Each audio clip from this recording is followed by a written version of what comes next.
political statements. Good No, morning, good afternoon, everyone. Sorry for the delay, but Marcus is finally with us, and we've got everything, all the little technical stuff sorted out. And without further ado, I'm going to go straight into the introduction. So with me today, Marcus Reubenstein, an Australian-born photographer and digital artist who has spent more than 25 years in television and photojournalism. His artwork has been shown in galleries around Australia. And he's visited, I think it says 20, but I think it's more than that, cities in China, shooting photo essays there, as well as New York, Chicago, Washington, D.C., and throughout Australia and other parts of Asia.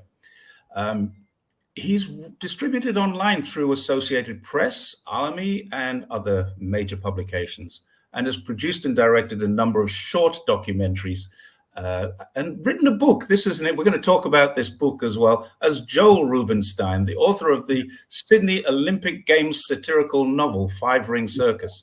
Yeah. And now, if you don't mind, I'm going to indulge myself and I'm going to read the blurb from your book, Moments in Time. Is that okay with you? Yeah, that's good. Yeah. Okay.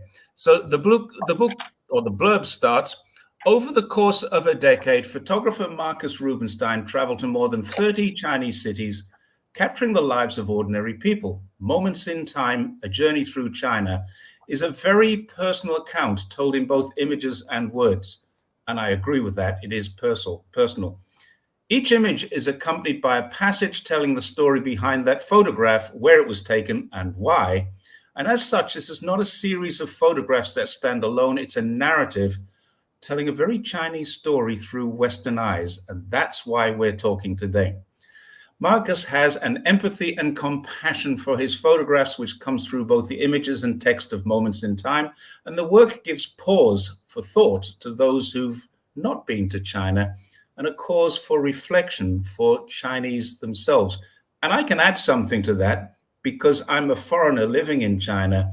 You actually gave me a great cause for reflection.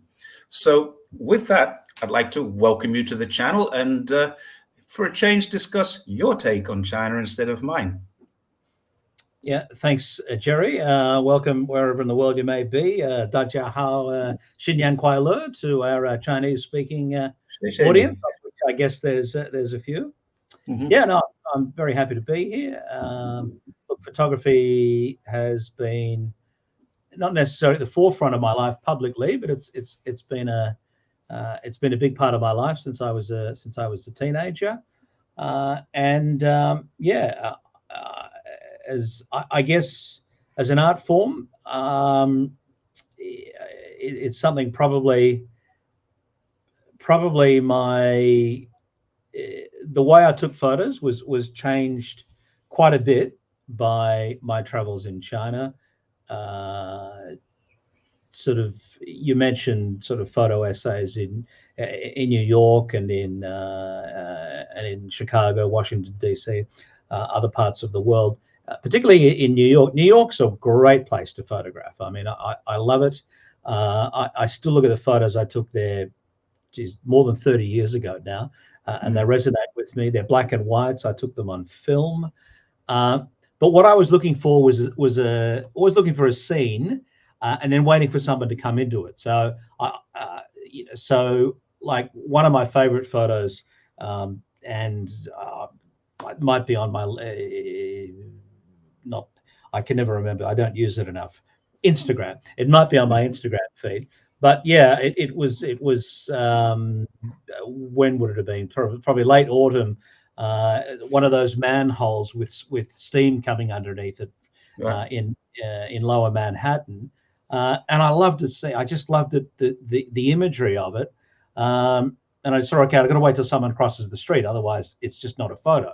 It's just steam coming out of the road. And luckily, as I would have it with three businessmen with briefcases. And 30 years ago, everyone wore a three-piece suit. There was no casual work days.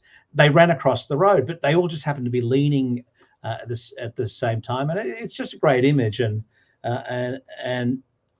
I liked that because it gave the photo a unique quality, and that was the approach I took when I started taking photos in China. I mean, I was a lot older. I was far more mature, which made a difference.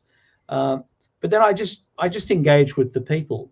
So I kind of went from finding an urban landscape and waiting for a person to come into it, whereas sort of I would find in China a landscape or a backdrop, and then I would find a person to fit into that. So they became the subject matter, but against the backdrop of, whatever it may be.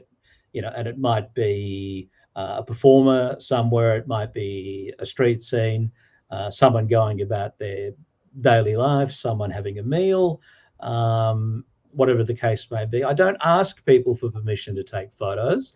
I take them because I want that immediacy there, and it's hard to say. I probably would have taken photos of, I don't know. I honestly don't know. Thousands and thousands of people in China. I could count on one hand the number of people who would, really go away and not interested. I think for the rest of the time. And what's always charmed me and captured me about China is that people have just been happy to see me there. That someone takes an interest in their lives, and I don't go to sort of touristy places, and so I suppose a lot of the time I'll show up in a city or in a back street or in somewhere where tourists aren't seen, and I think there's generally I guess people are just very happy that someone takes an interest in their lives. Actually, so, if I we were discussing a picture earlier. Maybe can I throw this in the conversation? Sure, you can bring it in. Yeah. Trevor Norman in the audience here has just asked this: how do you feel about the changes from your first to your last visit? And I hadn't got this in my own mind to ask you, but I think this is a really, really good question.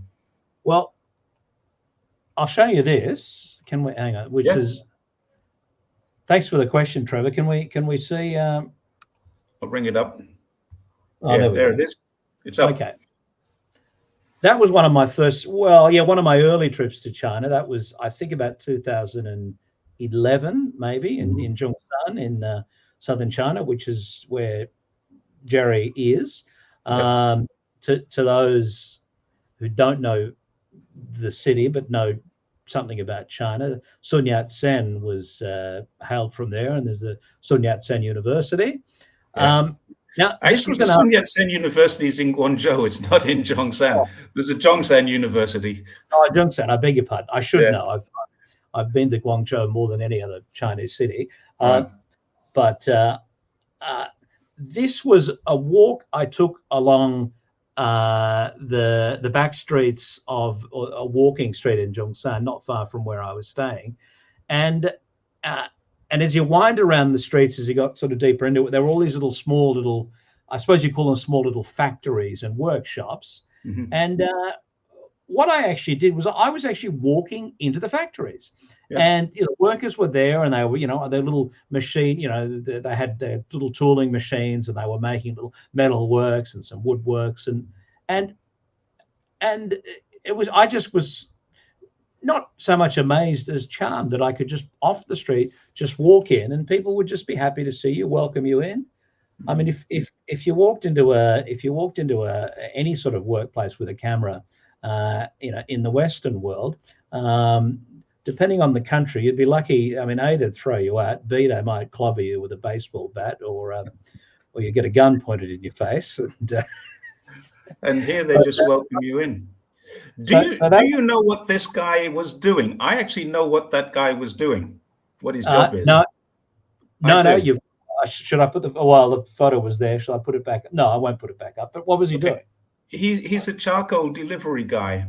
Now, his bike is empty. He's got a 3-wheel bike behind him. And if you'd seen him with a full load going out instead of an empty load coming back, you would have seen the hardest working man you have ever seen in your life, because he was carrying about a ton of charcoal in the back of his 3-wheeler.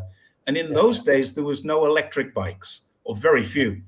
And you would see this guy, and I know him, and I don't know him, I've seen him, but you would see this guy cycling, and he would stand up on one side of the pedal and push it down, and then stand up on the other side and push it down, and literally he was walking pace. I've just shared it again, so the viewers. We'll bring him up again. There he is. Yeah. So you can see how dirty he is. He's anybody who knows China will know outside of many shops there is a little charcoal burner, and on top of that burner they usually have things like tea eggs and things like that. So the charcoal burner, it's a brick. It's circular, about that big, with many holes in it, and that's what he delivers. And I've actually got a photograph of him as well from about 2005. And believe it or not, he was full. He was fully loaded, and he was sweating down the road. And I took the photograph of him, and he was not very pleased. And he saw me take the photograph, and he said something in Cantonese to me, and I don't know what it was. I certainly wouldn't have known back then. It was about 2004, 2005.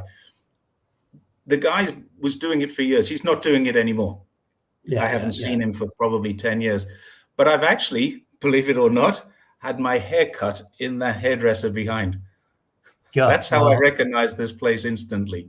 This is about 500 meters from where I'm sitting now. Well, I'm not sure you can call the landmass of China and 1.4 billion people a small world, but certainly that's a small world. Yeah. It is a great coincidence, and that and I think Jerry, your experience and mine would be the same insofar as there's just wonderments wherever you go. You can still to this day, I'm nearly 20 years here, and I'm still seeing wonderments wherever I go. So, having gone through that, that's a little trip down memory lane for me, and that's what I mean. Your pictures evoke memories and reflections for me as well. I want to ask you one question. Why? That was Trevor's question. I beg your pardon about what's changed. Trevor's question. Let's bring that back up again. There. How does Marcus feel about the changes? Well, my last was unbelievably 4 years ago, and I went for about 10 or 11 years where I was in China at least twice a year, sometimes 3 times. My last trip to China was to Shenzhen in December 2019. It was about a week before Christmas. I'd been on another trip to Wong Cho about 3 weeks earlier, and I was due after that trip to come back to Guangzhou and then Guangxi province about 5 weeks later, which was a nice little series of trips nestled together. However, COVID intervened, and my final trip in February of 2020 was cancelled. So I've not been back to China since then. What's changed? I think probably the urban landscape, if you will. It's I had dinner with a Chinese friend in a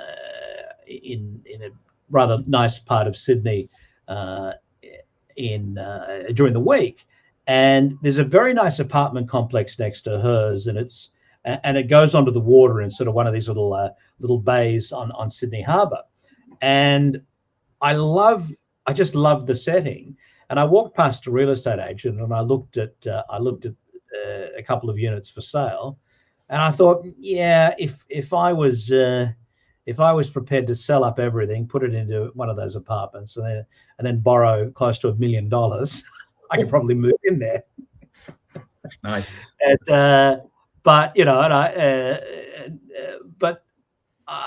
I wouldn't have to borrow that much, but I'd certainly be in the high hundreds of thousands. And I looked at it, and my friend said, this place is very old. It's like more than 20 years old. I said, 20 years old is not old.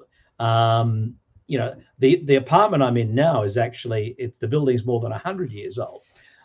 Where, of course, in China, if an apartment building is more than 10 years old, it's deemed old. Yeah, it's deemed old, and people move on to the next thing. So there's forever sort of building and going on. you've got that.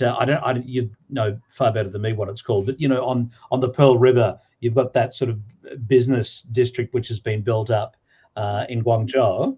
Yeah, And you've got, and the new town. yeah, Pearl River, Zhejiang Newtown. yeah. Yeah. But so you've got this incredibly modern metropolis there. It was nothing when I first went to Guangzhou. It simply wasn't there. So things change, things rapidly change. Guangzhou is probably the yardstick for me, because this is the city I've been to. It's the first city I went to in China, and it is it's the city I've been to most. So I know what it looked like in 2009, and I know what it looked like in 2019, and very different. The people pretty much, I guess, have always been the same. I think I'm drawn very much to Chinese culture, and one of the things I like the most is that connection between the connection between old people and young people. And there is a level of respect that you simply don't have in Western cultures. And I think because we have that notion of individualism, people should be free to do what they want, which is fair enough. I agree with that sentiment, but I think it's sometimes when pursuing that individualism, people can offend others, they can offend families, they can abandon families, and and that we are different. That's the bottom line. I think I've studied that culture at quite a high level as well. The cultural differences between us. My dissertation for my master's degree was based on Chinese workplace psychology in a Western business environment or management environment, of management philosophy, and there are very big differences. So yeah, I'm very conscious of them. I've got the question I wanted to start with was, why China? I mean, you're from Australia. Indonesia is much closer. Japan, some people say, has more culture. For me, Japan has a different culture, but much more refined, I think is probably a better word. Constraining culture even, whereas Chinese culture is it's intangible. That's what they call it, intangible cultural heritage. Why did you pick China? Well, I don't want to get sort of philosophical and sound like a Brad Pitt, having a Tibetan moment, like it's China picked me. But I went. Look, I had friends in Macau working in aviation there, and I went to visit them, and we had a few days spare time, so we took a trip into Guangzhou for a couple of days, and that was 2009. I realize I should have probably sent this to you, been a bit more diligent pre-interview, but that's okay. Here, if you can share that photo, that's my first photo. Yeah, that's my first morning in China. Okay. So that was my first little photo trip, and yeah, I was walking the back streets of Guangzhou, and I came across that scene. Here's and that's the same scene. And look, that's something you probably, I mean, you would know better than me, but I don't think you would see that as much today as you would have. Well, do you know what I was thinking when I'm looking at that?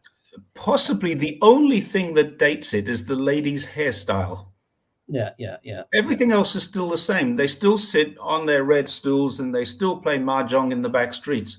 Yes, a little bit less than before, but I've seen those scenes almost on a daily basis here in China. They're everywhere.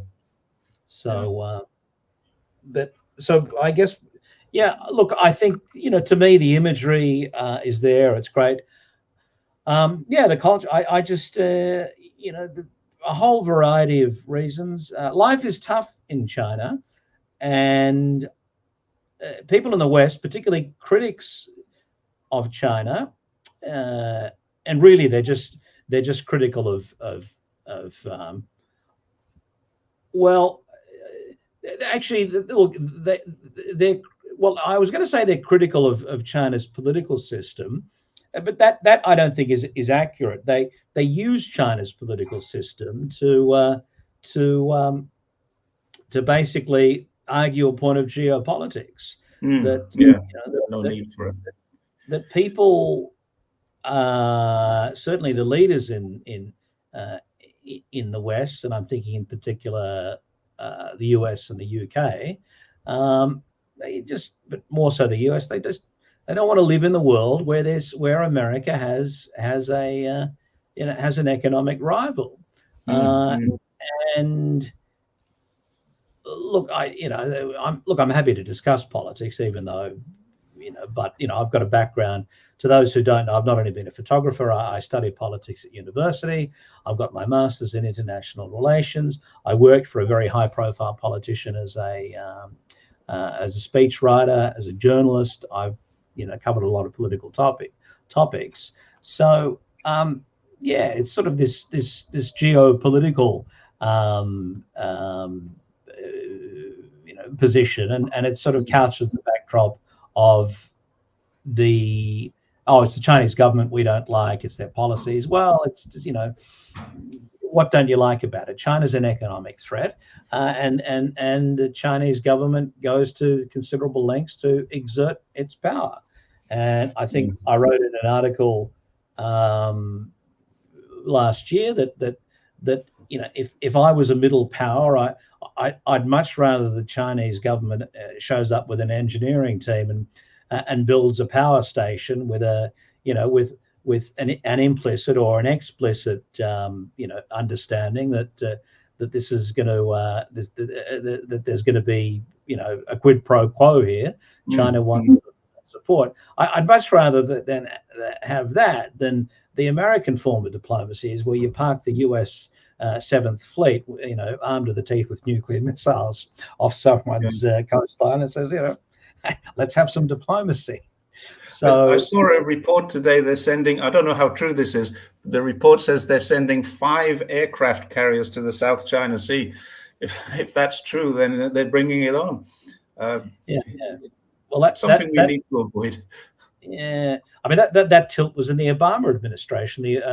Under the Obama administration, was the announcement that for the first time in history, the US would have the bulk of its naval fleet, albeit 52% or something like that, in the Pacific Ocean, where it had traditionally been in the Atlantic and the Indian Ocean. Now they tilted. So that's where I guess they see that's where the enemies are. Let's go back to your book. In the introduction to the book, you mentioned something, and this resonates very strongly with me too. Most people don't have time for first world problems. What do you mean by that? Most people in China. Most people in China.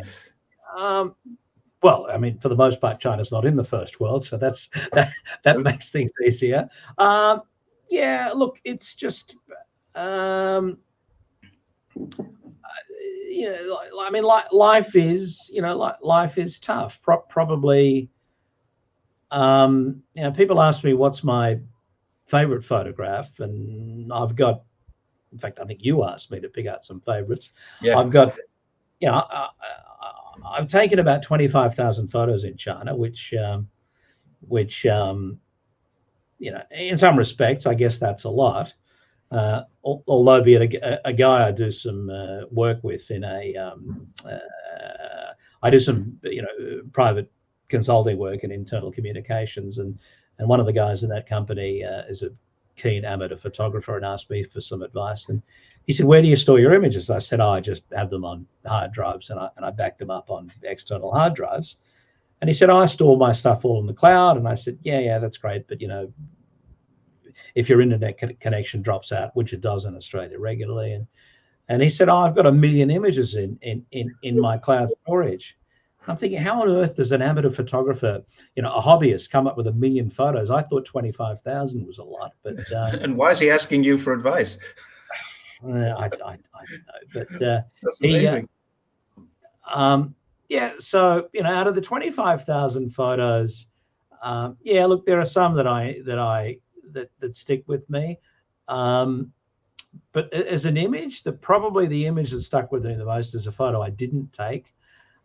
It was in Xiamen in Fujian province in eastern China. For those who don't know, that's probably that's the part of the Chinese mainland which is close to Taiwan. In fact, you can see the outer Taiwanese islands from Xiamen quite easily. And I was with a bunch of travel agents, and I was sort of on a photo assignment. And we came out, and I sort of came out ahead of the group, and there's beggars there near the bus pickup point. And there was a girl who was I guess she was about 13 or 14. She only had one arm, and she's there begging. She has her one arm outstretched, and it haunts me to this day. And I didn't know what I could do for that girl, and I was pained by the thought, and I still am, that I'm not a rich person. When I say $1 million mortgage, the average house price in Sydney is 1.5 million, so it gets you nothing here. But I'm not a wealthy person by any stretch. But I thought I have it within my means to completely transform this girl's life, to give her a life which she doesn't have now, and I couldn't do it because I know enough about China that she wasn't there on her own. She would have been part of an organized group. So whoever was running that, her overlord, because I wouldn't say boss or protector, would take whatever money I gave to her. If I gave her a couple of thousand RMB, a couple of hundred RMB, as opposed to a 5 RMB note or some coins, which they might expect, then she would have had trouble with the other beggars there. They would have screamed at her, resented her, and there was nothing I could do for this poor girl. But I had it within my means to change her life, and you don't see that. You don't see people, without limbs, in the streets of Sydney. We have Truth is, you don't in China now, Marcus. Yeah. You don't in China now. My wife and I have worked with the disabled community for many years. In fact, that's the reason we do our bike rides. We raise money for the disabled community, and I can assure you, it's a changed world from that. There are still disabilities. In the old days, disabilities were either hidden or used as beggars. Now they're not. They're part of society. We even have a ramp on our apartment here. So it's a really changing situation. But I would say that in terms of disabilities, China is still a long way behind the West in how they deal with them, and the mental health actors or mental health issues as well. China's still got a lot to learn, and is every year you've realized it's getting a little better, but it's still not the way it ought to be. But I've got another story I can tell you about that, which might make you feel a little easier. We did do exactly what you wanted to do. We tried to help a family that had a disabled child, and there were grandparents begging with their disabled child. And through an American friend of mine who said, whatever it takes, I want to help. This child needs an operation and can get better, better than he is, and I will help. I'll pay for it. Consider it done. Just make it happen. And we tried. They didn't want that help because they realized that this is their only source of income. And we were saying, no, we can help you further. We actually got them taken home. We got them seen by doctors, taken home to their hometown, which was in another province. And a few days later, they were back in the streets of Zhongshan begging again. You can't help some people. And they weren't part of an organized crime syndicate or anything like that. They were just a family who realized that this is not a bad source of income. And so they continued it until the child died. And then they retired. You can't change those people, unfortunately. Let's move No. back. Let's lighten the subject a little bit, because let's go to the pictures that I selected from your book. I absolutely love this photograph. You've got Yeah, okay. I absolutely love this photograph for a couple of reasons. that's better. One is I've done this, I sit in the street drinking beer. And the Yeah. other is, I mean, it's a ubiquitous scene. It's a street scene that you will see all over China, in the cities, everywhere, except perhaps Shenzhen. I think in Shenzhen you wouldn't see this. I've seen it in Beijing, I've seen it in Shanghai, but Shenzhen has very strict rules about this kind of thing. The other thing is, what would happen if you did this in Australia? No, you'd. I hazard a guess to say what would happen if you didn't do this in Australia. You get accused of being un-Australian. Oh no, this wasn't. This isn't inside the workplace, although probably workplace health and safety in modern times would have something to say about it. Oh, yeah. This was in Ruili, I hope I'm pronouncing it correctly, which is a small border town in Yunnan province that runs along the border with Myanmar. And this was a height. It was, well, it depends what your idea of height is. It was about 33 degrees Celsius, which is warm, but not. I think it was 43 degrees in Perth today, in the Western Australian capital city. So, for an Australian, 33 is warm, but it's not. Yeah. It's not the end of the world. So we drove on the way back to our hotel, which was basically almost. It was just a hotel complex in the middle of nowhere. It was surrounded by fields. It wasn't a built-up area, and we're driving along past this little highway, which effectively it's a highway. So all along this strip, you had workshops to do with trucks. So this is a truck tire place. Right. And I thought, wow, the imagery here is great. And so we got back to the hotel. This is about 2-3 kilometers away from the hotel, and we had about 2 hours before we had a dinner to go to, and I just looked at this. And I got back to the hotel. I had a splitting headache. I didn't feel good. I just, I should have gone and had a lie down. But at the same time, I thought I'll never be back there again. And there's going to be some great photos. And this was the first shop I came across. And I just found it such a universal sort of, symbol. It's, they're having a beer after work on a hot day. Mm-hmm. In fact, if you can see down the bottom left-hand corner of the image, it's a bit hazy. Yeah. It's actually hazy because the lens hood I had, which stops the light coming in, it wasn't positioned properly, so it actually was obscuring the bottom part of the of the lens. But to me, it just has sort of those elements. It wasn't posed. The guy just happened to look at the camera. His friend in the background's enjoying a drink. I mean, even things like if you'll notice those two little wooden handled things poking out, they're the spikes used for pushing punctures out of tires, and they're sort of homemade, and they're stabbed into that's just a tree stump on the ground there. It's just. But to me, it was just a universal scene, and I like it just because of the imagery. I have to take issue with it. I think you'll see that, in many countries around the world, which is what I like about it.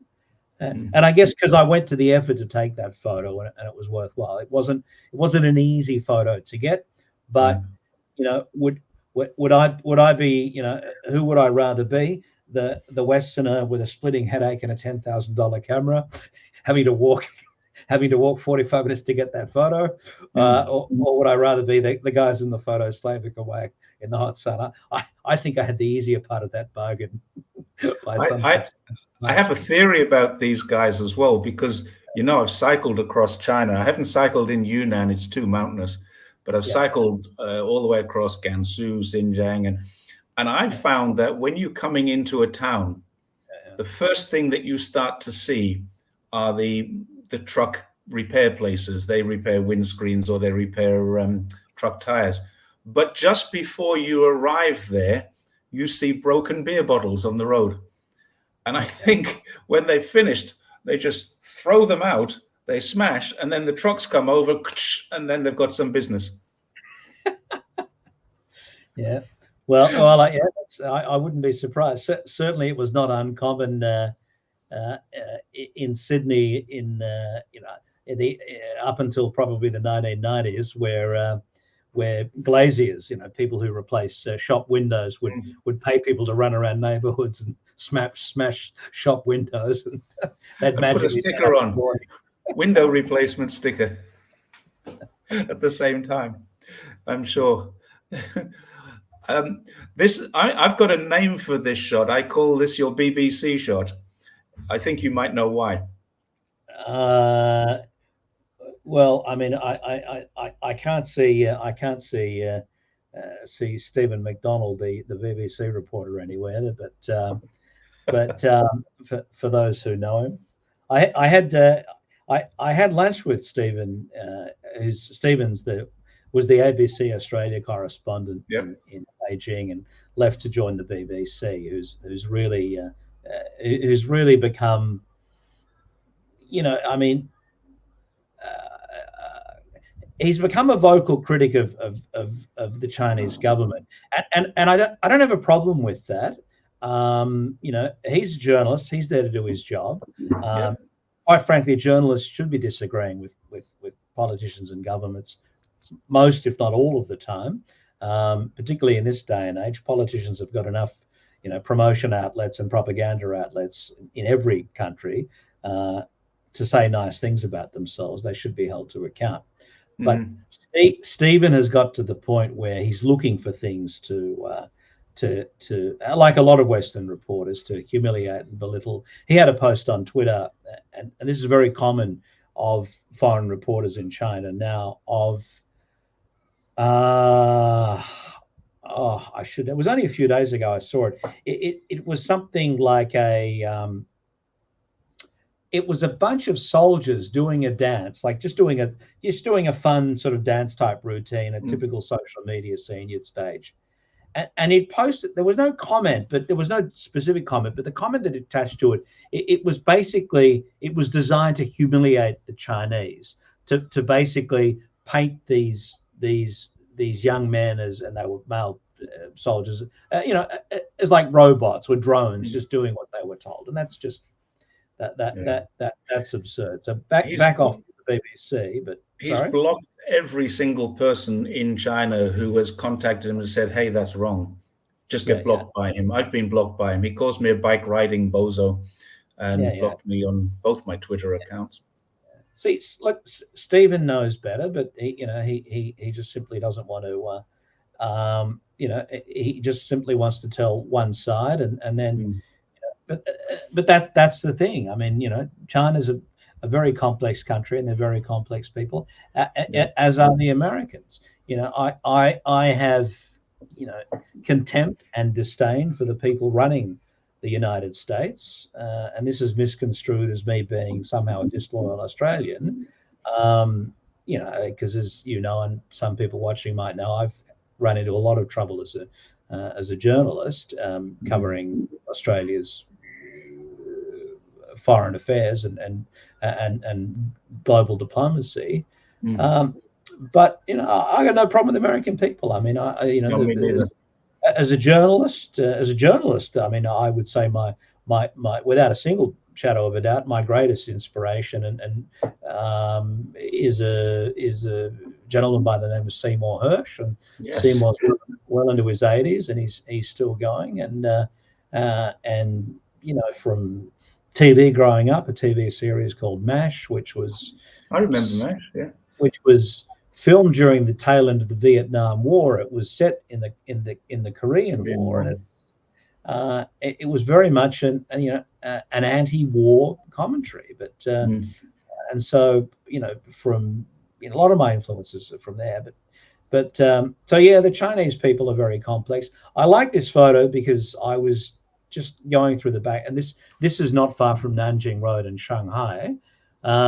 And as I stepped to take the photo, this was with a wide-angle lens. So wide-angle lenses are a bit deceptive. You can get very, very close to someone, but they're quite far away. Yep.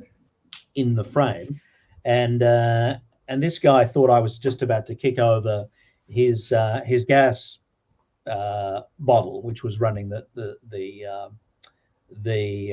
burner. But I just like his hand there, the facial expression. I managed to focus on his face more than his hand. He's actually trying to help you, isn't he? Yeah. He's not stopping you. No. He's warning me that I'm just about to have a collision with a highly explosive component of his stall. But and look, and the two girls there, and I love the two girls.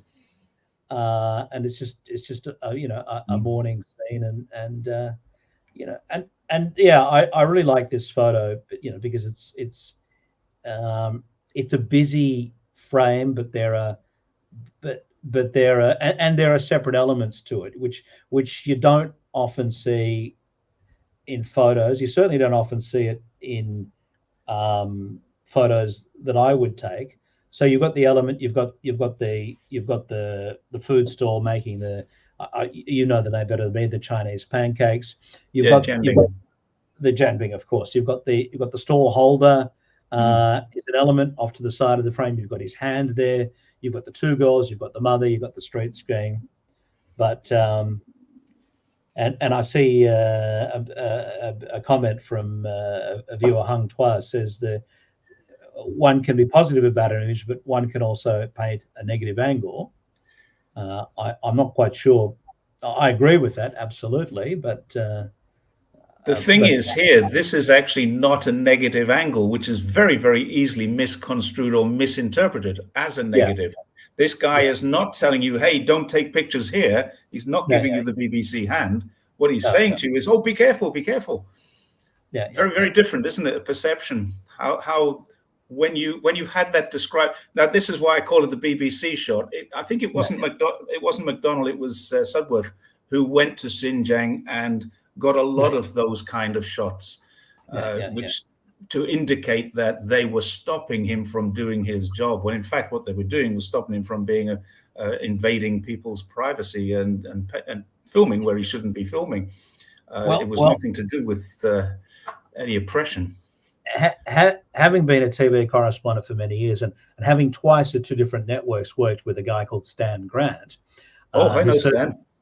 Would be familiar to Australian viewers. Stan was the CNN China correspondent. Yeah, he lived in China with his Tracy Holmes for a long time. With his wife, Tracy. It was quite funny. At the start of COVID, Stan ran he wrote a series of lengthy opinion pieces for the ABC website, and he was a commentator on ABC. And I had run-ins with Stan, not directly, but indirectly, because he was simultaneously working as a research fellow, if you will, with ASPI, the Australian Strategic Policy Institute, which is a weapons maker and military-funded anti-China research group. And once again, I've got no problem with their narrative. I just think they need to be a lot more transparent about who's paying their bills, and who's writing their stories, because their China research is all written by very, very junior researchers. But anyway, so I know Stan through that, and I know when Stan was at CNN, this was one of his favorite tactics when you talk about the BBC moment. What reporters do, and it's not just in China, it's in any country where there's sensitivities and the government gives them media minders. And having said this, this is my habit of sidetracking. If you're reporting in Ukraine, for instance, and the Ukraine in the Western narrative, I'm not going to take sides in that, but in the West, the Ukrainians good guys, Russians bad guys. Reporters are very much told what to do in Ukraine. There's no freedom of reporting in Ukraine, as there wasn't. One of my photographer friends or contacts, a guy called John Moore, who won the Pulitzer Prize and the International Press Photographer of the Year award on several occasions. A great photographer. He was a war photographer, and he's back in the States now. He's American, but yeah, we had this conversation that he filmed in Iraq, he shot in Iraq during the Iraq War, the Gulf War, the weapons of mass destruction Gulf War.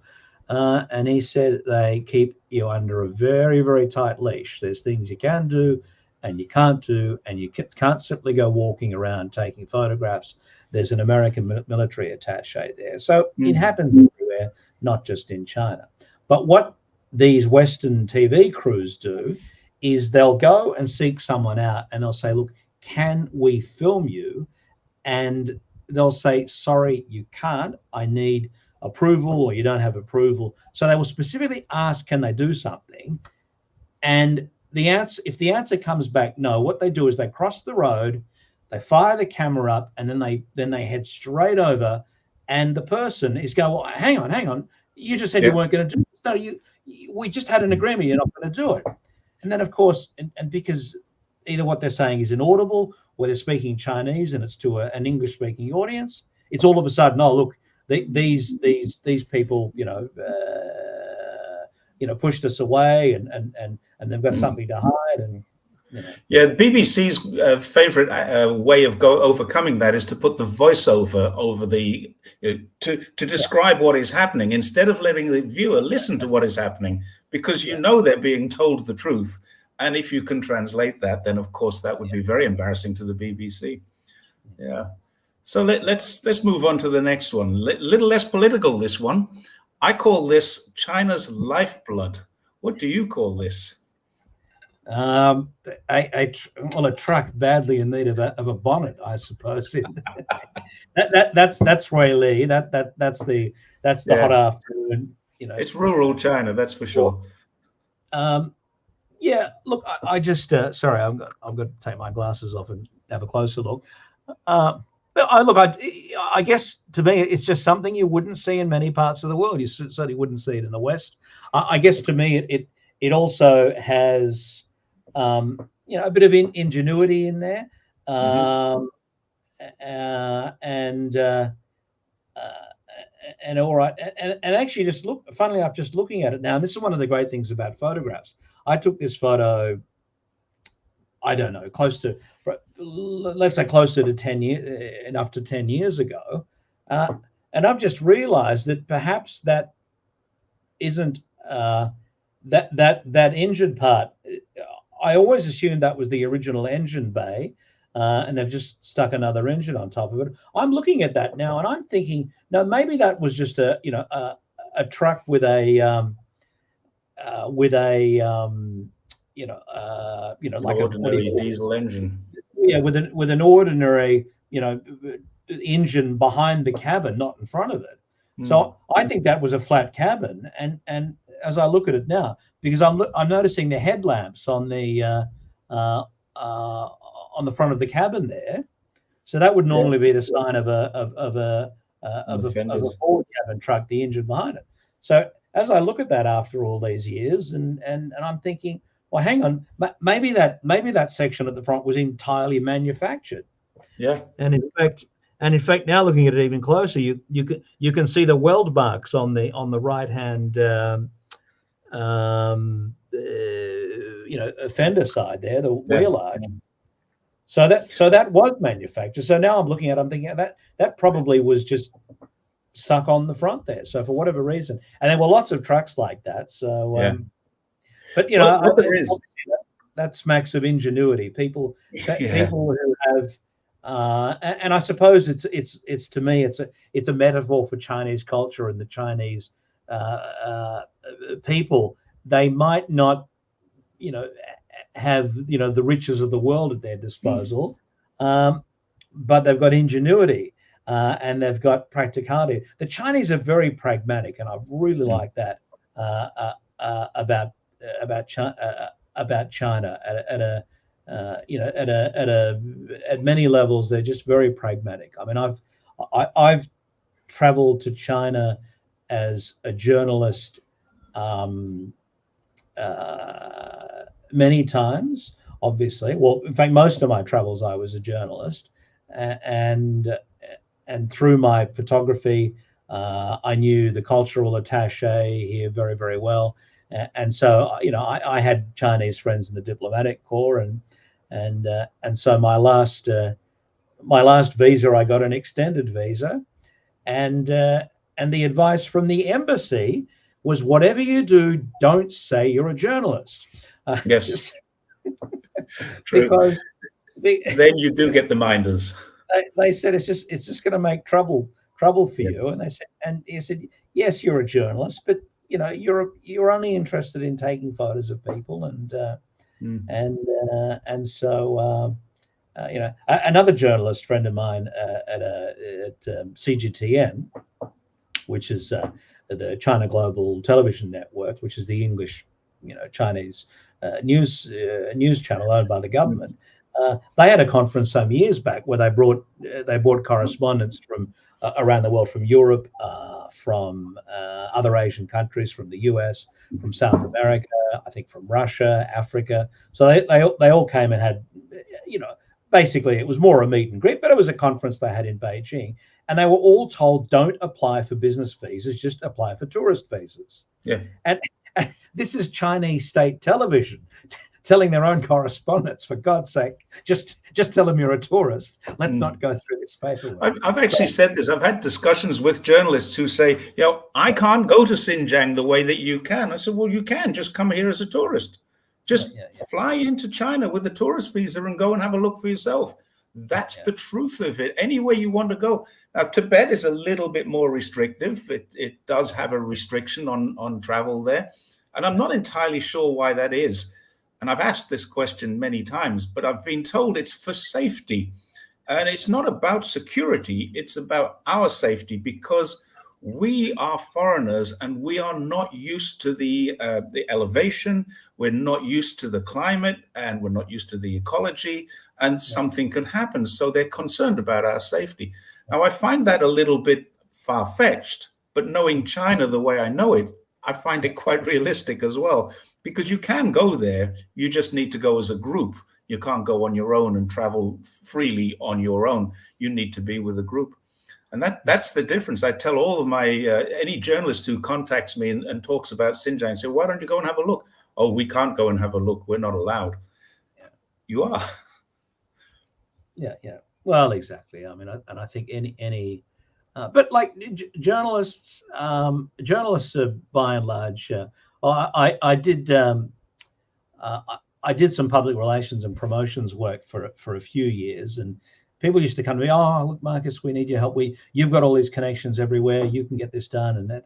And I said, yeah, look, I've got some connections. I said, but now I've got none, because all I've done for the past 5 years is just tear strips off mainstream media.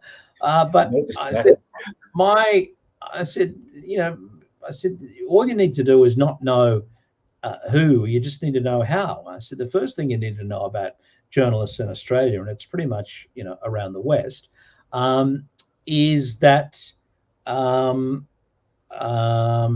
journalists are not that smart, or, without putting too fine a point on it, generally pretty stupid, and they're lazy. They love other people to do their work. They never check facts.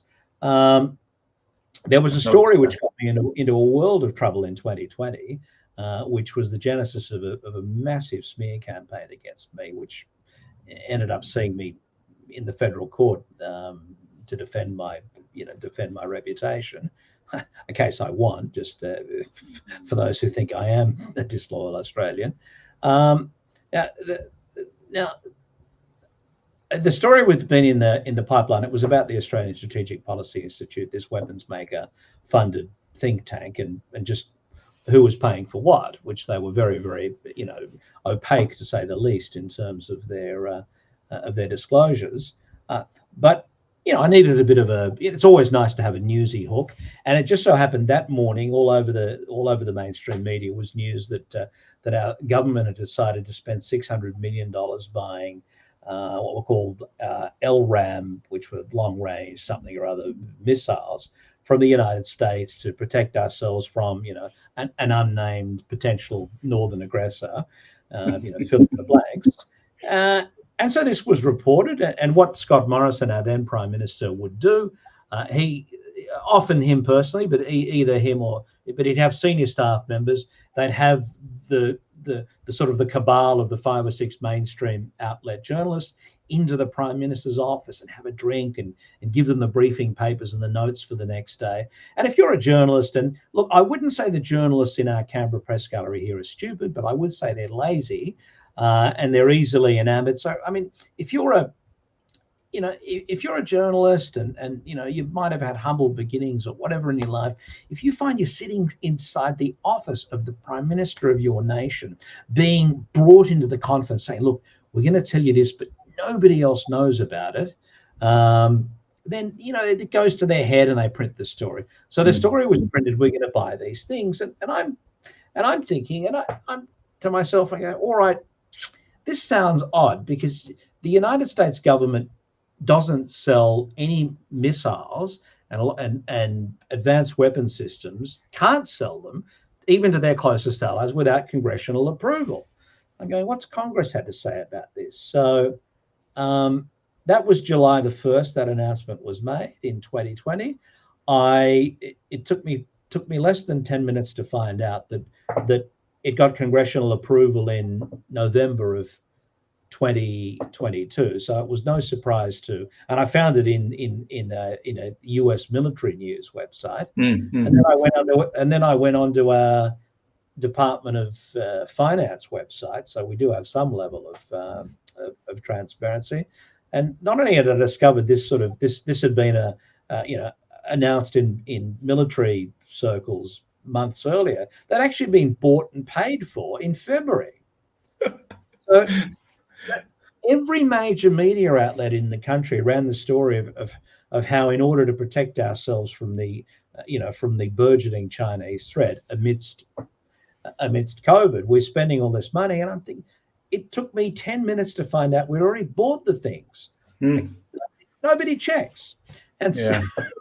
But what would that journalist, if that journalist had gone away and checked that, this is the problem they face. They're not going to get the invite next time because they're doing their job rather than doing the job we want them to do.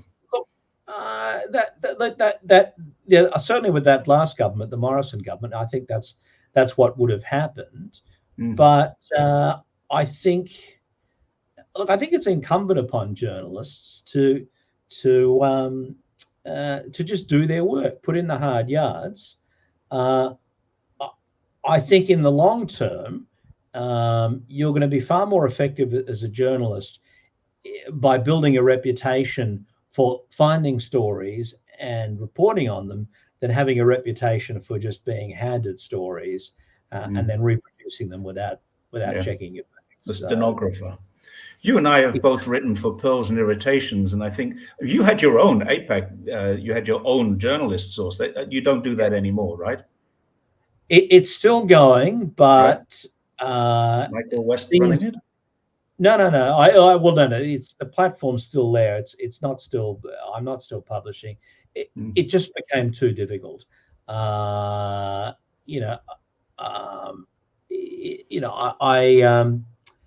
If people are constantly out to get you, it hurt my potential for advertising revenue. People didn't want to talk to me. There was sort of competition there that I couldn't come up against in a commercial sense. So, it just became stressful. And anyone who's ever been in a court case will know it is stressful. When you're suing when you're getting sued by a very influential and I think well-funded government Well funded. employee. Now, and of course, to the point where I'm still getting threats from his lawyers, and totally absurd threats, but it wears you down. And look, I suppose, like as you mentioned, you're writing for Pearls, people are, I don't want to sound evangelical here, and because it's an expression that has its roots in religion, but people are fighting the good fight. If I didn't think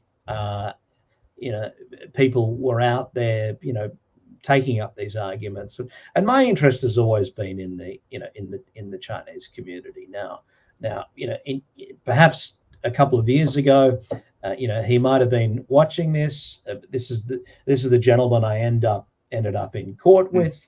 Now, I can't comment on the court case. We've signed a deed, but to his small-minded lawyers, my opinion, I can't be sued for. In my opinion, this guy's just a vexatious, mental minnow.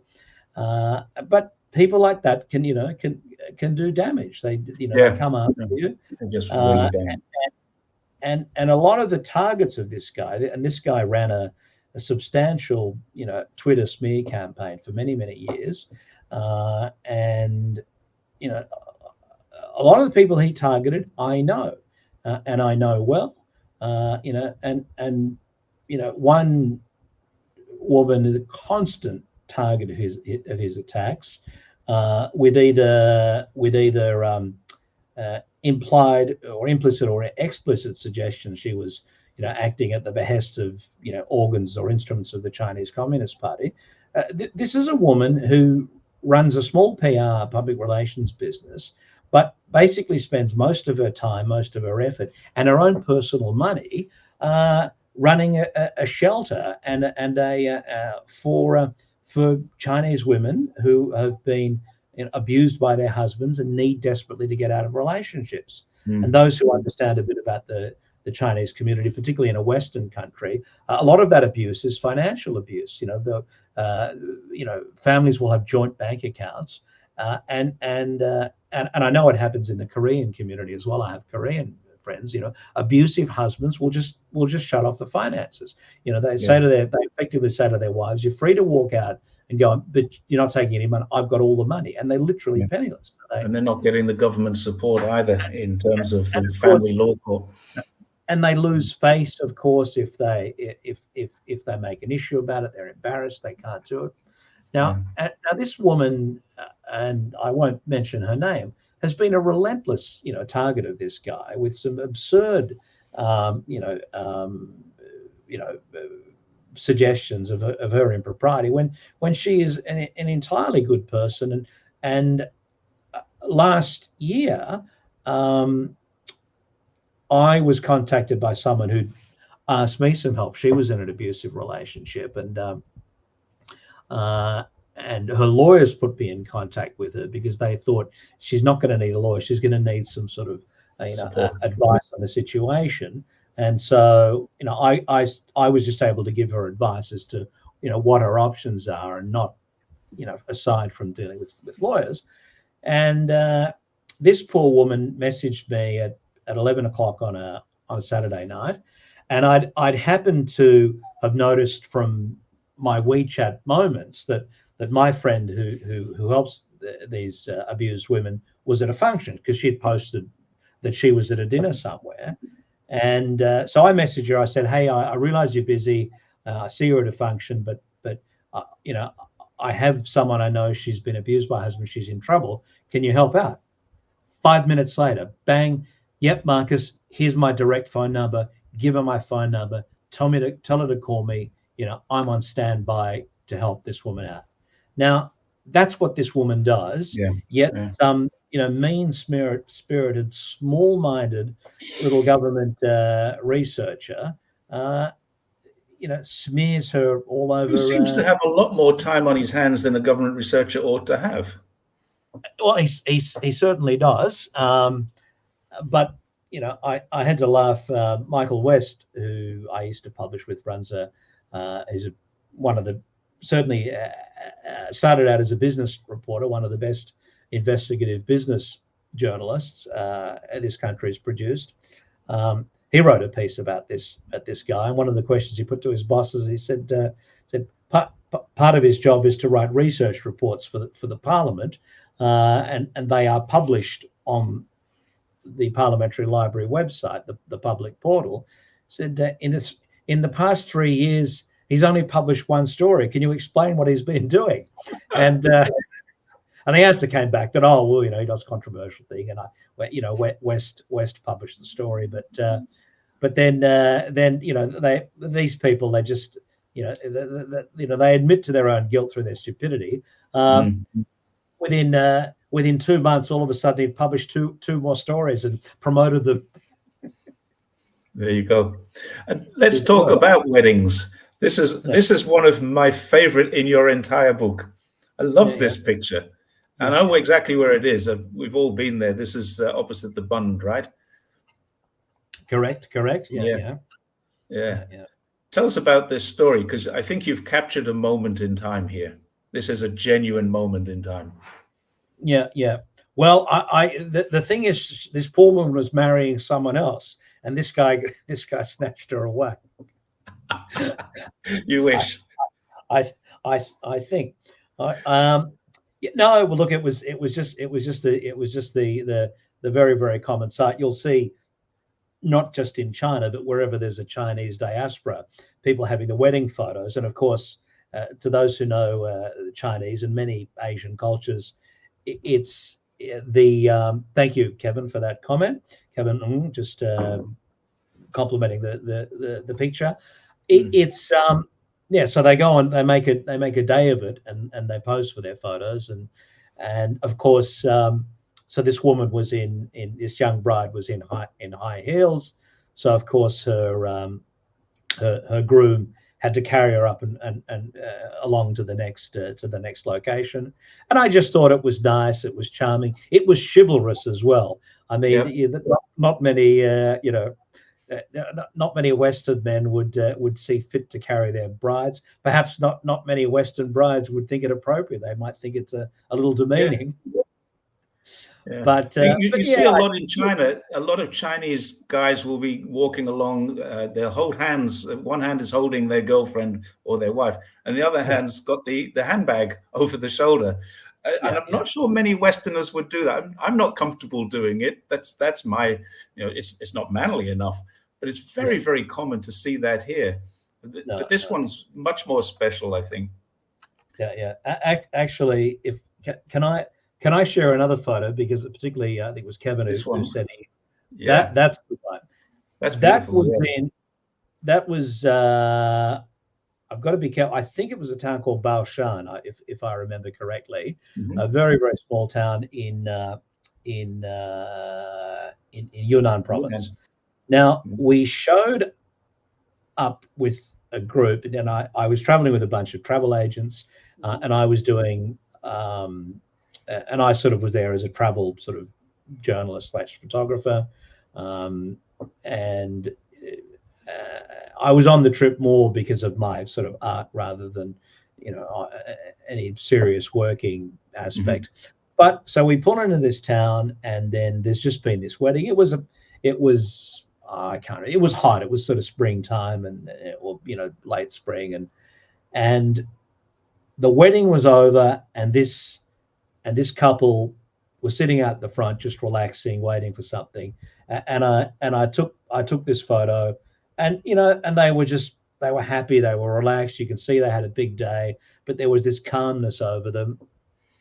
But what made this a really special moment was, and I was there was a small group of us, that their father came out. I think he was the father of the bride, came out and saw me there taking photos and saw us. And the banquet was over. All the tables were empty, and the father was sitting around at the table drinking baijiu with his friends, of course, and swinging it back, and invited us to join him. And so we sat round, and I don't speak Chinese, or apart from the very, very simple greetings. No one in our group. One of the guys in our group was Chinese. He did speak Chinese Australian. He spoke Chinese, but but they sat round and the warmth, and I thought, this is, this is one of the most special days for your family.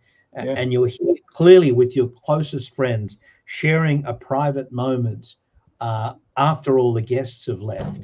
And you see a few foreigners outside who are, and I saw taking some photos and showing some interest. And you usher them in to join them and sit at their table and share in this moment. I thought it was a beautiful moment, and it comes sort of back to the humanity of everything. At the end of the day, it's just it's China.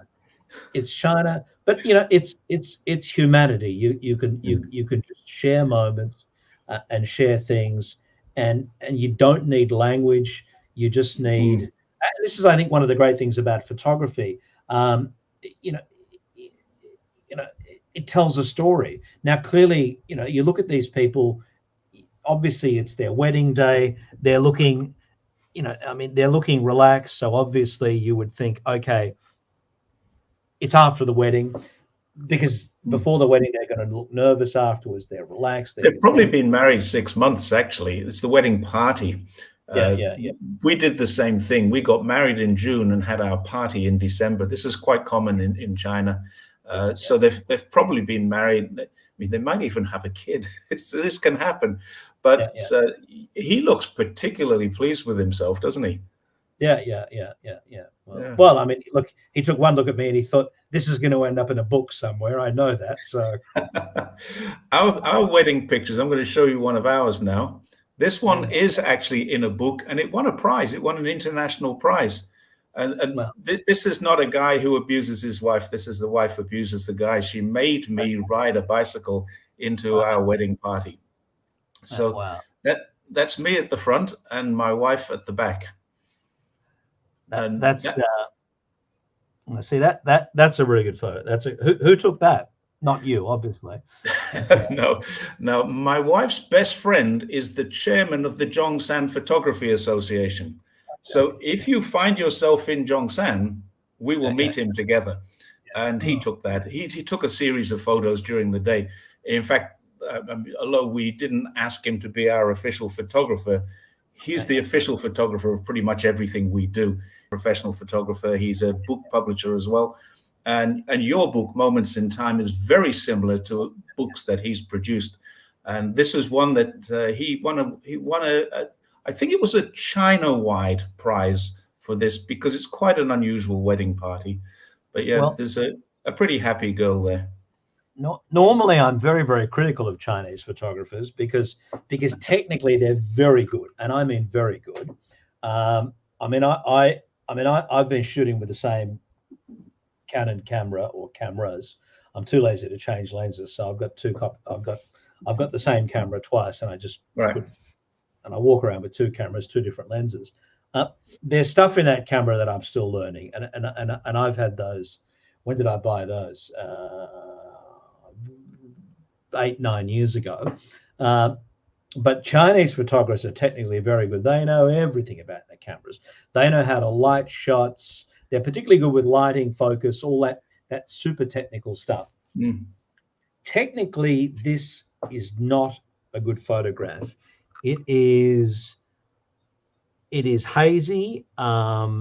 It's not in particularly good focus. There's no real focal point in it, yet it is brilliant. It is one of the, I would say it is one of the, as a wedding photo, I'd say it's one of the best wedding photos I've ever seen. And why it works is because it's natural. There's that sort of humanity in it. And if you look at it, and I'm deconstructing it as a photographer here, a photograph, typically, you should be able to divide it into half, thirds, or quarters. So basically, you want some balance. So if you chop this frame in half, on the left hand half, you've got yourself and your bike there. The colors are deep. The focus is sharpish compared. And then on the other half, you've got a similar scene, but it's completely hazy.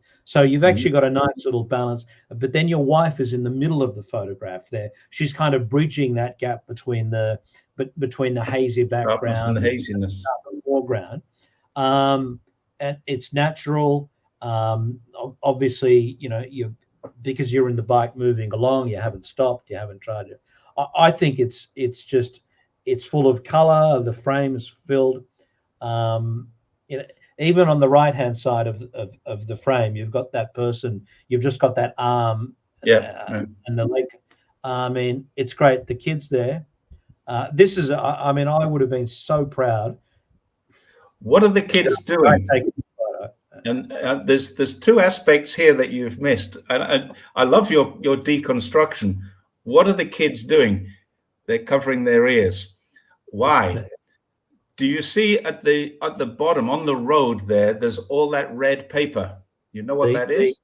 Well, I think in America you'd call it an active shooter, but in China you call it fireworks. I think. That's right. It's bangers basically, and that's the residual of the fireworks, and that's why it's hazy at the back. I've just cycled past loads of fireworks and bang, bang, bang, bang, bang, and then massive amounts of smoke. So that's actually why it's hazy. You're right. It's an interesting dichotomy between the very sharp front and the very hazy back. I like it too. This is on the wall in our bedroom. That's why you've got a little frame around it. Yeah. It's an incredible image. Yeah. I had an exhibition in 2019, and a friend of mine who's a fashion photographer, and he does a bit of commercial stuff, but once again shoots on film. He's just a brilliant photographer. He's actually that good that he doesn't scan photographs like people have old photos, they scan them. He actually sets them up on a plate and he photographs old photographs. Because of course if you scan a photograph you're only going to get at best a hazy A4 sized image. He'll take a photograph of it, and his photos are so sharp he can blow them up to poster size as though they're original. Anyway, so he came to my exhibition and said, and his wife, he's an Australian guy. His wife's from Taiwan. Actually, I'm having dinner with them tonight, which I'm very much looking forward to. Or we're at a function tonight. He came to me and he said, because he'd sort of made some comments about not narky comments, or snarky comments, but just these are a bit out of focus. This is that. And he came to me in the exhibition. He said, look, technically, 90% of the photos here, I've got problems with them. The focal point. So I've taken photos of people and I focused on their nose instead of their eyes, and he said technically there's some color issues, there's exposure issues, blah blah blah. He said, but they're brilliant. I wouldn't change a thing. And that's one of the things I learned very early as a photographer. There was and I've still got the book here somewhere. I won't pull it out. There was an exhibition of French photographers from the early 20th century while I was still in high school at the Art Gallery of New South Wales, which is a big gallery in Sydney. Mm-hmm. And these were shot on film. But if you look at the photos, they were negative. So there were scratches on the negatives. There was dust on the reproductions. They weren't perfectly in focus. And I remember my art teacher, or one of my two art teachers, said it doesn't matter. He said the photos are good. The subject matter is there. The elements are there. It doesn't matter that they're not technically perfect. We're not building a rocket to go to Mars. We're capturing an image, and that's what you need to be. So your wedding photo, I love it. Absolutely love it. Thank you. I love it too. It's 15 years ago now, but it was a great day. I've been asked a couple of times earlier on, what's the picture behind me? Obviously, this is a green screen. And that's actually a village in Hainan Island, which is made 100% completely out of volcanic lava. Thousands and thousands, maybe millions of years ago, there was a volcano there. It's gone now. But the lava has been carved into rocks, and this village is entirely that. It's in Hainan Island, and it's completely open. You just go for a wander around. There's no fee associated with it.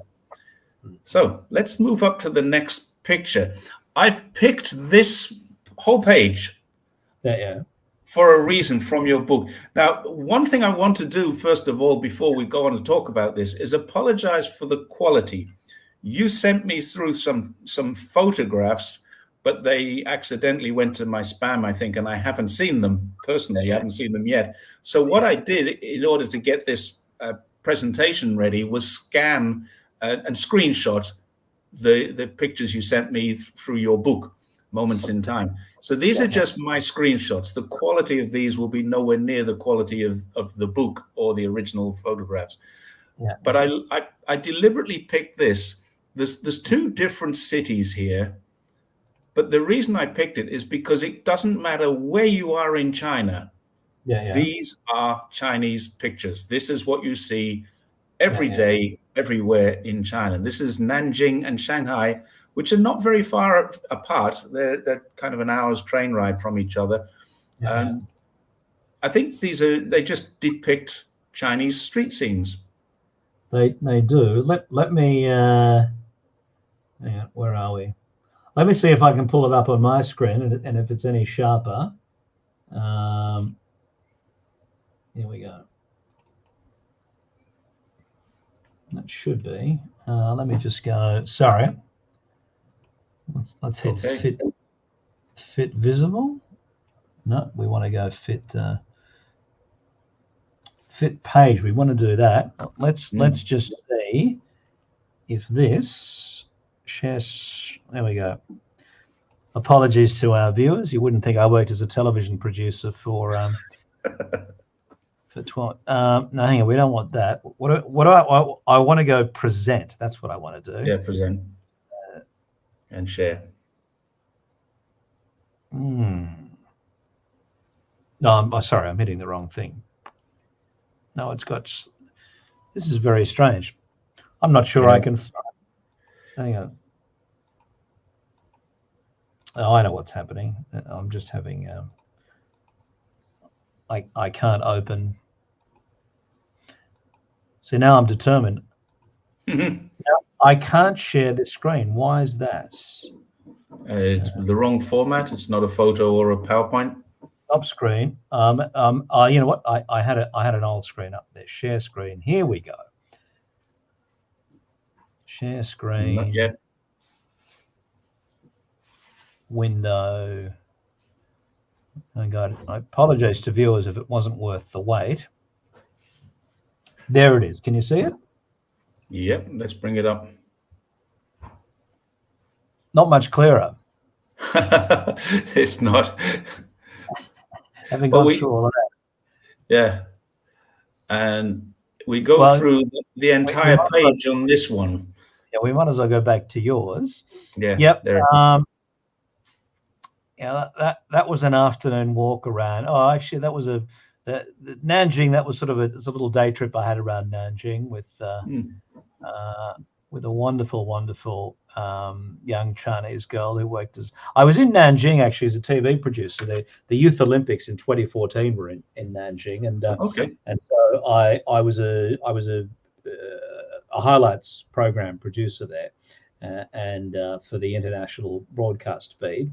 And exceptionally well organized. There were effectively for every 3 people we had 2 sort of local Chinese helpers / translators who were university students, and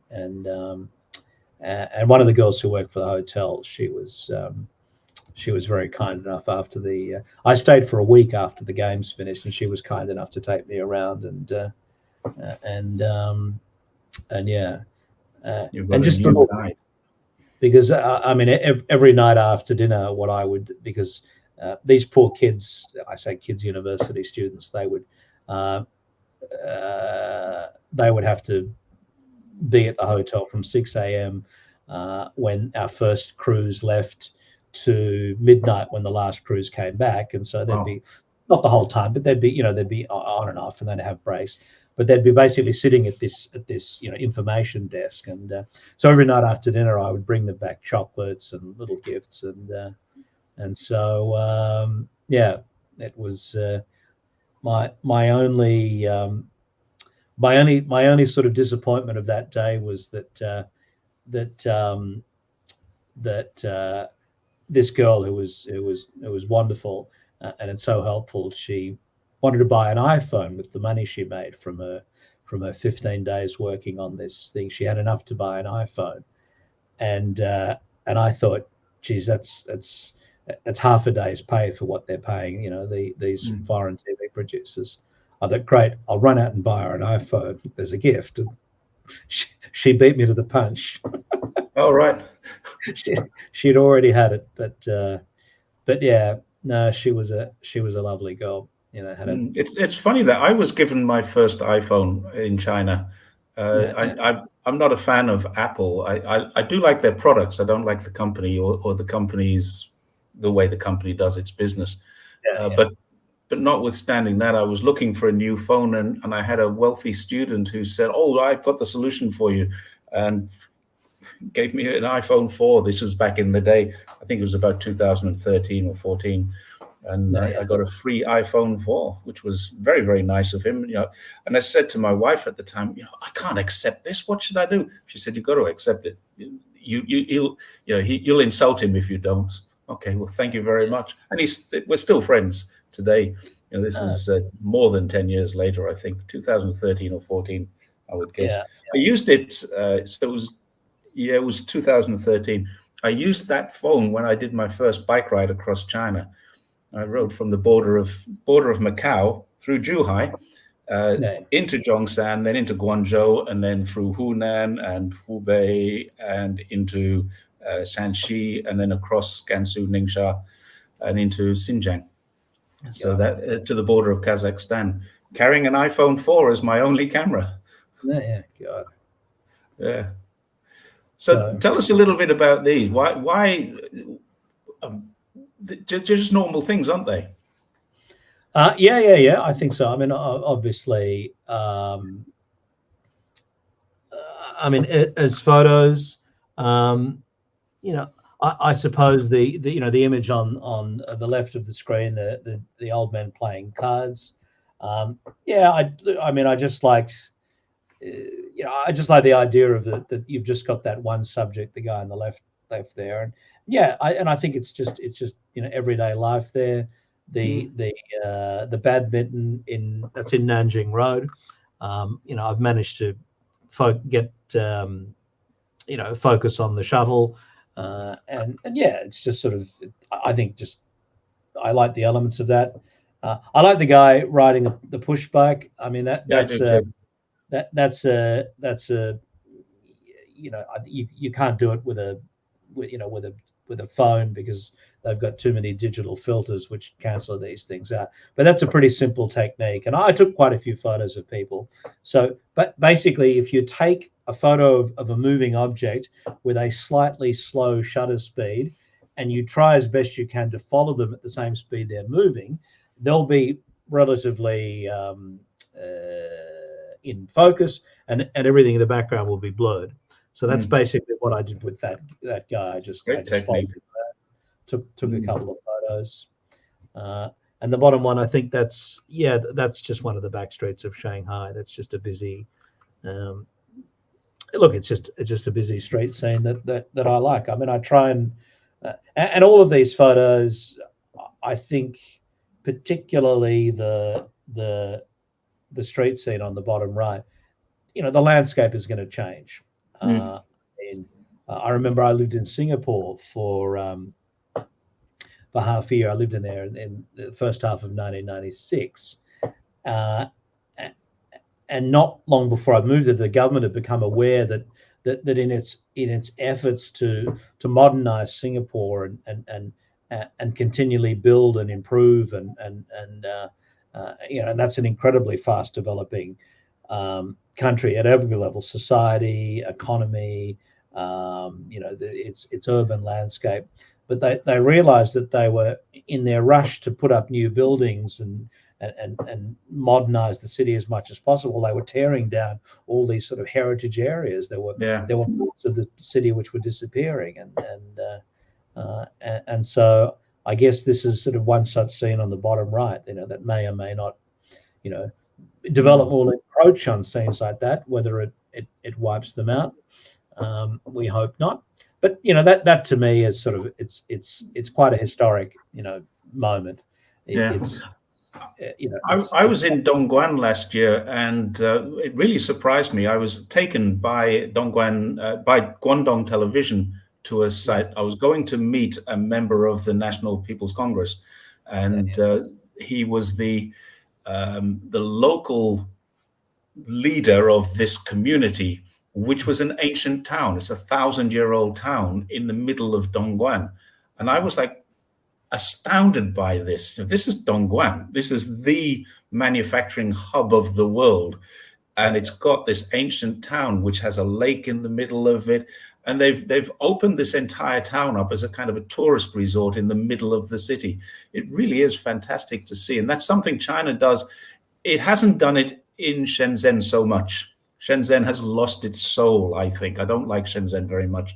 But Zhuhai is another example where they have modernized it incredibly, but you don't have to go very far off the main road to find exactly what these pictures depict. Yeah, exactly. I mean, Zhuhai. Well, the first foot I stepped into mainland China was actually walking across the border from Macau. So it was Zhuhai, albeit jumping the bus, which was a wonderful adventure in and of itself, because nobody spoke English and I didn't speak Chinese, and we sort of had directions from a Chinese friend. So we got on a bus hoping it would end up in Wong Cho, not knowing it would end up there. So I've done that before. So that was. Well, talking of Zhuhai and development, another picture that I like for what we said earlier on, or what I said earlier on, how your pictures resonate with me. Look at this guy's smile. Yeah. He's doing this work, and you've walked right up to him. I'm guessing this is a wide-angle lens, so you're pretty close to him. Yeah. And he's not. In the West, I would say he'd be shouting, "Get that off my newly laid paving slabs," or whatever, and he's just smiling at you. Yeah, look, I think it's the advantage you'd have in most countries. I suspect if I walked up to a street worker in Sydney with a camera, I would have a brick thrown at me. But perhaps if someone who was obviously a tourist and a foreigner took an interest, there might be a different response. But I think it just comes back to it's a bit easier for me because I guess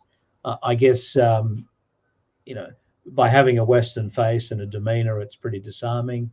And look, and body language. I mean, there's a I mean, I had an issue with a bank not long ago trying to identify one of my relatives who I was helping out with a banking matter, an elderly relative. They said, we spoke to her, but couldn't identify it, sir. I said, well, it's not that easy. And, when you ring someone in their 90s and start firing off questions one after the other, it can be a little confusing. And I said, well, you got to be in front of someone to communicate. And there's a variety of people have come up with it, but basically they're split that in communicating a message, about I think about 38% of it is the tone of your voice, how you're speaking, whether you're in a very rushed tone, like I've got to get out of here, or hey, everything's fine, got plenty of time, it's cool. So there's your tone. Then there's your physiology, which is probably another 65% of it, and then I've got to be careful. What does that get us to? The low 90s, and then words are about 7% of a message. So you don't need to speak the language to communicate, And for people who are sort of wondering how words only make up 7% of a language, it's very, very simple. If you have a dog, and your dog is obedient and it will come and it's well trained, you just simply have to, what is your dog's command of the English language or Chinese or whatever? How good is your dog's English? Well, it doesn't speak English well, but certainly knows what's going on. You want it to do. That's community. So so really, just the way you approach people and you smile at them, I think that can be, very disarming. And so, and I think, I mean, look, I've I've been burdened with my face for my entire life, so I haven't got a great opinion of it one way or another. But Chinese friends say you have a very kind face. So we look at your face and we say you're a kind person. So, which is not, I try to be. It's something I strive to be. I strive to have empathy. I think Chinese people are very, they're very kind like this. I get told I'm handsome all the time. I might have been once, that was 40 years ago, but I'm still getting told it in China. They're very kind about stuff like this. And it is an openness. I think if you approached him with a smile, and the other thing is, particularly now with digital cameras, you can show them and say, look what I've taken. And they go, wow, that's great. And with a film camera, that's a little bit harder to do, but it is nice to do. Let's because we've just hit an hour. We've gone over the hour and a half, and I first of all I wanted to apologize. I've spelt your name wrong. I've noticed twice now because your name is different. But even when you were using a pseudonym of Joel Reubenstein, the Five Ring Circus, this is Sydney in 2000, right? Correct. Yeah. Tell us a little bit about this book, and I know you can buy this on Amazon, but I don't know very much about the book. Yeah, I warn anyone that they can buy it on Amazon, but I refuse to give any refunds. I'm not held liable for the. You're the writer. I used to work for the television network that was the Olympic broadcaster. And this was in the run up to and during and after the Olympic Games, the Sydney Olympics in 2000, and we and quite often, as was the case in my TV career, I hated office politics. I hated playing office politics, and having to build up little. You have to build up your little power bases and attach yourself to people who can protect your job. And I hated that. But one of the ways to get around that was being sort of experienced and somewhat older, but by working the shifts that no one else wanted to work. So I'd always work nights and weekends because there'd be no competition. And I would have sort of job security and I could avoid the politics. So I'd done an overnight shift at the 7 Network, and then I came home at probably about 8 o'clock in the morning, and we have a tunnel going underneath Sydney Harbour, and the direction I head in, you got the choice. I can go over the Harbour Bridge, or I can go under the harbour through the tunnel. The tunnel's generally quicker, so I thought I'll take the tunnel. And no sooner do I get in the tunnel, it's like bang, it stopped. Now the tunnel I don't know how long it is. It's no more than 2 kilometers. It's probably 3 or 4 minutes to get through the whole thing. Maybe let's say 5 minutes at tops. It took me 1 hour to get from one end of the tunnel to the other, and because of the roadworks, the upgrades for the Olympics, and I thought to myself, God, is it really worth the Olympic Games to have the idiots running our cities who can't build infrastructure? And that's where I came up on the idea. I thought, God, there's got to be a book in this, and basically the book was just a satire. So it was, I think, 17 chapters, and because the Olympic Games goes for 17 days, so each chapter was a day of the games, and I just satirized the Olympics. I satirized people involved in the games. I won Antonio Samaranch. It's too long ago. I created a character out of him. I created characters out of Australian sporting people and out of various events. So look, it went all right. I mean, I sold about I think about 4,000 copies. Your average first novel in Australia sells about between 400 and 800 copies. So I didn't do too bad, but I did speak to an author / publisher not long after it came out, and he was a friend of a good friend of mine. And he said the worst thing about writing a book is that you tell someone you're writing a book, they go, "That's great, that's fantastic." You tell them what it's about, they go, "That's fantastic," and everyone's entirely supportive of you, and they think it's a great thing. And then you think, "Wow, this is an achievement. I'm soon to be a published author." And then you get your first copy of the book, and you can feel it, you can thumb through it, and smell through the fresh pages, and then you walk into a bookstore, and for some authors, it's like, wow, I'm here, I've made it. But for other authors, you look in there and you think you've written a novel that's going to change your life, and you walk into a bookstore and you see 50,000 books on the shelves, and you think 50,000 people had the same idea. Yeah, Most of us were wrong. So. Yeah. It didn't change my life insofar as I did it. It's not easy. I'm proud of the achievement. I'd like to. I've started 2 or 3 other books which I didn't finish. Having said that, I am working on another book of my photography, which I'm not sure I'll get it out this year. But certainly, I would say no later than next year. Yeah, but just a far greater volume. Just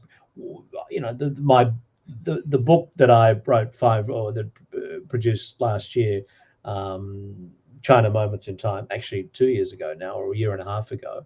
That was pulled together in a very, very. I had a photo exhibition which was pulled together on short notice. So I had 6 weeks from the time I came up with a concept. Well, from deciding, hey, I'm going to put a book together, to getting delivery of it was 6 weeks. That's pretty good. Incredibly fast around time. Yeah. But I'd like to do something a bit bigger, more photos, larger prints in a hardcover. So a genuine coffee table book. Well, yeah, exactly. So, and I'll probably come to China and get it printed there, because it's just. Well, I can put you in touch with the publisher. Well, exactly, because it's just to get things like this made in Australia, it's just prohibitively expensive. Printing is actually not that expensive with modern printing technology, with digital printing, and paper and ink are actually quite cheap setup costs. But if you're making a hardback or a hardcover book, the covers are extremely expensive. Had I gone for a hardcover with the book that I produced, the covers would have cost 3 times as much as the book itself. So wow.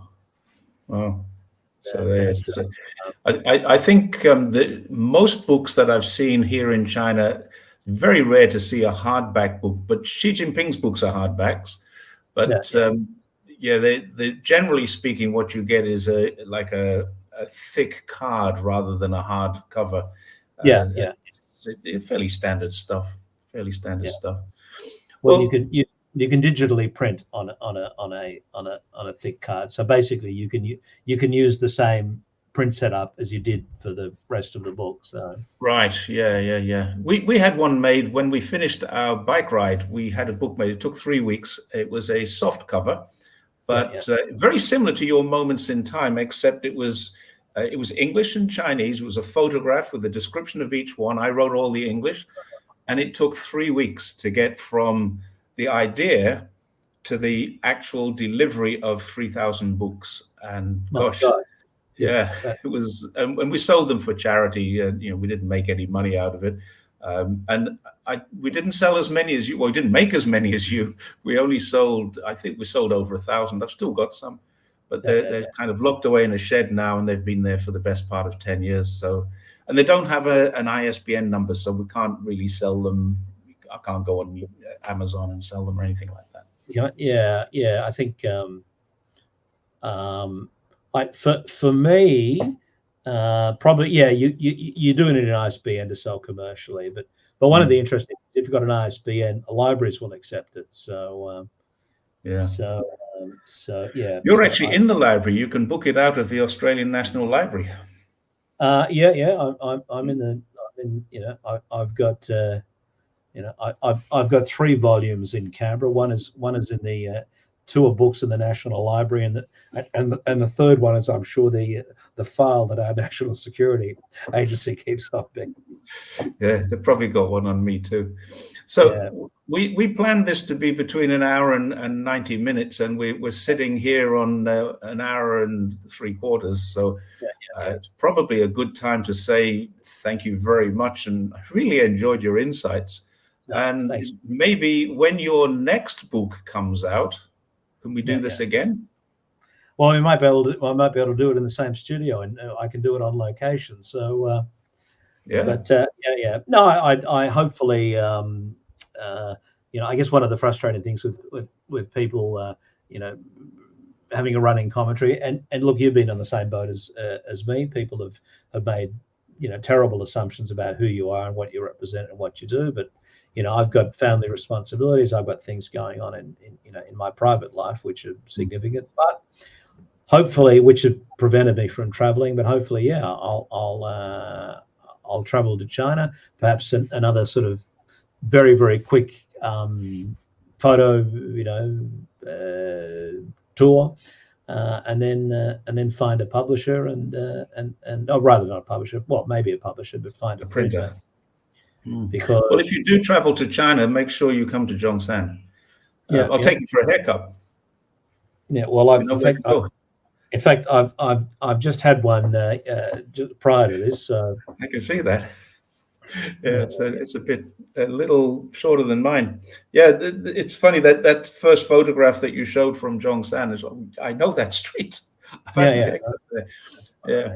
So by all means, find yourself in Zhongshan or in Zhuhai or in Guangzhou, and I'll come and meet up with you if you're in one of those cities nearby. And in the meantime, let's put another kind of tentative diary tick for when your next book is ready. Let's get some photographs and show everybody who's interested in seeing them. Sounds great. All right. Thank you. And we got up to nearly 100 viewers, which is pretty good considering the time of day. But thank you, everyone, Trevor and Steve. And there's a few people in there that I recognize. Hang Tua is on almost every one of my streams. Trevor also. Take the Red Pill of Truth is Steve. And I saw Roger in there as well. So thank you, guys, for joining us, and anybody else that I've missed because I'm not scrolling down everything. But thanks for joining us. And Marcus, thank you very much indeed. Yeah, thanks for everyone. I mean, if anyone wants to get in contact, you can hit me up on Twitter under that name, Marcus Reubenstein, easy to find, or on Facebook, or I've got a website, reubenstein.com, although I never check the emails that attached to that contact form. So but anyway, probably the best way to contact you is Twitter. You used to be Reubenstein APEC, I think. That's gone. Yeah, I think I'm Reubenstein M. But one of the advantages of having such an uncommon spelling of Reubenstein is I'm very easy to find. As long as people can spell it right, which I'm just about to go and edit and correct. There's me, and there's a rabbi in Brooklyn, in New York. I saw that. Yeah, Marcus and Rachel. Yeah, with the same, but apart from that, no. Yeah, his wife is also a rabbi. Yeah. Well, Marcus and Rachel. All right, so let's say goodbye to everyone, and thank you very much indeed